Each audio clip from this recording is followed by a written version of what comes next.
और रशिया के बीच में चल रहे लंबे समय से इस युद्ध को रुकवाने में भूमिका निभा सकते हैं।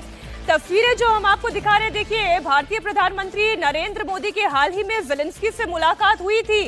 वो यूक्रेन विजिट पर गए थे, आप ये जानते हैं। और इस बीच अब व्लादिमीर पुतिन का ये संदेश आना कि मध्यस्थता की भूमिका अदा की जा सकती है और इसमें भारत की अपनी भूमिका है। ब्राजील और चीन भी इसमें एक भूमिका निभा रहा है। ये देखिए तस्वीरें उस वक्त की आपके सामने। और तब बहुत बड़ी चर्चा हो रही थी कि ये भारत कैसे कर पा रहा है कि वो व्लादिमीर पुतिन से भी मुलाकात करते हैं। लंबी चर्चा होती है, खुद पुतिन स्टीयरिंग संभाल लेते हैं, प्रधानमंत्री उनकी बगल की सीट पर बैठ जाते हैं। और अब ज़ेलेंस्की से भी मुलाकात होती है, दोनों के बीच में बड़ी गर्मजोशी दिखाई देती है। अब जो व्लादिमीर पुतिन का ये स्टेटमेंट आया है, रशिया और यूक्रेन के बीच में मध्यस्थता की भूमिका भारत निभा सकता है। विजय जी, चर्चा इस मुद्दे पर आपसे शुरू करते हुए, मोदी शांति दूत बनेंगे? देखिए, ज़ेलेंस्की से जो मुलाकात थी प्रधानमंत्री जी की, वो बहुत ही एक टफ डिप्लोमेटिक डिसीजन था जी। व्लादिमीर पुतिन के साथ मिलना तो ठीक है क्योंकि सुपर पावर है और भारत के साथ उसके रिश्ते हों, लेकिन व्लादिमीर पुतिन के साथ दोस्ती रखकर ज़ेलेंस्की के पीठ पर हाथ रखना भरोसे का, ये बड़ा टेक्निकल डिप्लोमेटिक टफ डिसीजन मैं मानता हूं ये वाला जो है। और ऐसे समय में जब दोनों के बीच में युद्ध चल रहा हो, प्रधानमंत्री ने व्लादिमीर पुतिन को तो पहले भी कहा कि ये युद्ध का समय नहीं, बुद्ध का समय है, भारत बुद्ध का देश है, युद्ध के साथ नहीं रहता। और बार बार इस पर चर्चा होती रही है। लेकिन ये जो कदम प्रधानमंत्री का उठाया गया, मैं उसे बहुत इस पिछले 5 साल का सबसे बड़ा डिप्लोमेटिक कदम मानता हूं कि वो ज़ेलेंस्की के साथ खड़े दिखाई दे। और ये डिप्लोमेटिक नहीं, ये हिम्मत का काम है कि भारत सुपर पावर्स के सामने एक स्टैंड ले रहे हो, उसके सामने जो सुपर पावर जिसके खिलाफ खड़ा है। तो ये एक टफ, दो ग्रुप को एक साथ बैलेंस कर रहे हैं। और उसके बाद अब पुतिन साहब को ये समझ आ रहा है कि भाई ये इतना लंबे समय से जंग चल रही है, उसको कहां पर खत्म कर सकता है, कौन मीडिएट कर सकता है। तो ये भरोसा भी उनके लिए बड़ी बात होगी और उनको समझ में आ रही होगी बात कि ज़ेलेंस्की को भी समझाने के लिए भारत को एक बड़ी भूमिका निभा सकता है। तो मेरे हिसाब से भारत के लिए डिप्लोमेटिक जीत तो है ही है।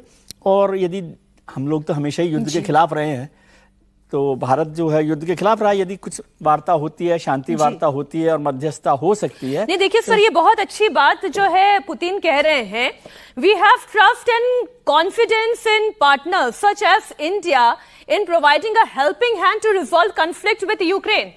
बहुत बड़ा स्टेटमेंट है, ट्रस्ट है और कॉन्फिडेंस है। हाँ, तो ये कॉन्फिडेंस इसीलिए हुआ ना कि कोई एक ऐसा आदमी, जो एक ऐसा देश जो दोनों के साथ बराबरी से, ईमानदारी से और साफगोई के साथ खड़ा हो जी। साफगोई के, देखो डिप्लोमेटिक रिलेशंस में क्या होता है कि बहुत सारी चीजें हम पीछे से चलाते रहते हैं, ट्रैक 2 चैनल्स पे चलते रहते हैं, सारी दुनिया के देश ऐसे ही करते हैं। लेकिन सामने आकर यदि आप कोई बात कर रहे हैं तो वो आपको एक ताकतवर देश के तौर पर खड़ा करता है। और ये युद्ध खत्म होगा कि नहीं होगा, मध्यस्थता होगी, लेकिन पुतिन का ये कहना ही भारत की ताकत को बताता है।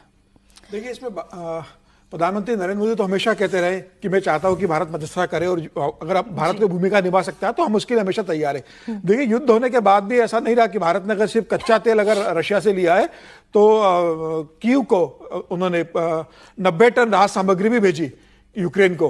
और प्रधानमंत्री मोदी हमेशा कहते रहे। और जब एक बड़ा दुर्भाग्यपूर्ण बयान आया था जब प्रधानमंत्री मोदी ने रूस के राष्ट्रपति पुतिन को गले लगाया था, तो तब उन्होंने ट्वीट किया था कि एक मतलब यूक्रेन के राष्ट्रपति ने, ज़ेलेंस्की ने, कि एक महान लोकतंत्र के प्रधानमंत्री एक दुनिया के सबसे बड़े हत्यारे को गले लगा रहे, दुखद होगा।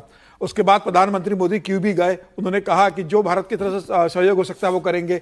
प्रधानमंत्री राहत सामग्री दे रहे हैं, मेडिसिन भेजी है, शिक्षा के क्षेत्र में, ऊर्जा के क्षेत्र में प्रधानमंत्री ने कहा जो सहयोग होगा करेंगे। और आप देखिए, प्रधानमंत्री यूक्रेन होकर आते हैं और फिर रशिया के राष्ट्रपति से बात करते हैं और बताते हैं कि उनकी क्या बातचीत हुई वहां पर और वो क्या चाहते हैं दोनों के बीच में। तो मुझे लग रहा है कि प्रधानमंत्री मोदी लंबे समय से इस बात की कोशिश कर रहे हैं कि दोनों देशों के बीच शांति समझौता हो, दोनों के बीच युद्ध खत्म हो, और वह अगर इसमें कोई भूमिका निभा सकते हैं तो लगातार प्रधानमंत्री मोदी की तरफ से इस बात की कोशिश हो जा रही है। और यह बड़ी बात है कि प्रधानमंत्री मोदी को दोनों देशों का विश्वास हासिल है।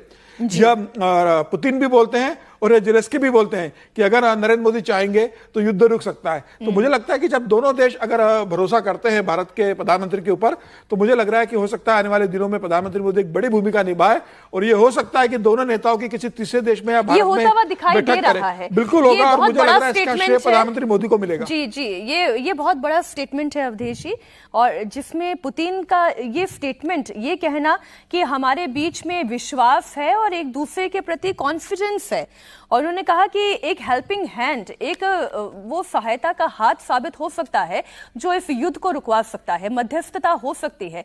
इस तरीके का स्टेटमेंट इससे पहले पुतिन ने कभी नहीं दिया था।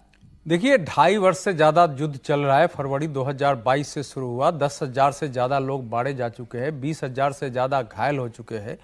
अब उसमें ये पहला तो यह है कि अब पुतिन इसका मतलब शांति समझौता चाहते हैं। इसका पहला संकेत ये है, और इसमें उन्होंने तो कि भारत से प्रधान मिनिस्टर पहले भी जब वहां यात्रा पर गए थे तो उन्होंने कहा था कि ये युद्ध का समय नहीं है, और वो वीडियो पूरी दुनिया ने देखा। दोबारा वो 8 जुलाई को गए थे, फिर वो 23 अगस्त को इधर कीव में थे जब उनसे जेलेंस्की के साथ उन्होंने बातचीत की है। लेकिन अब समस्या यह है कि वो इसमें वो चीन का भी नाम ले रहे हैं।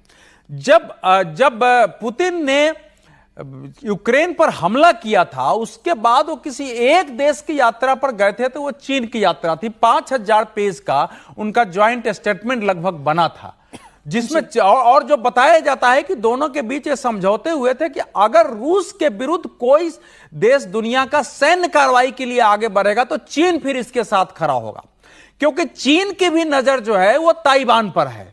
और एक माहौल ऐसा बना था कि अगर रूस यूक्रेन में सफल हो जाता है तो फिर चीन ताइवान में कार्रवाई कर सकता है, और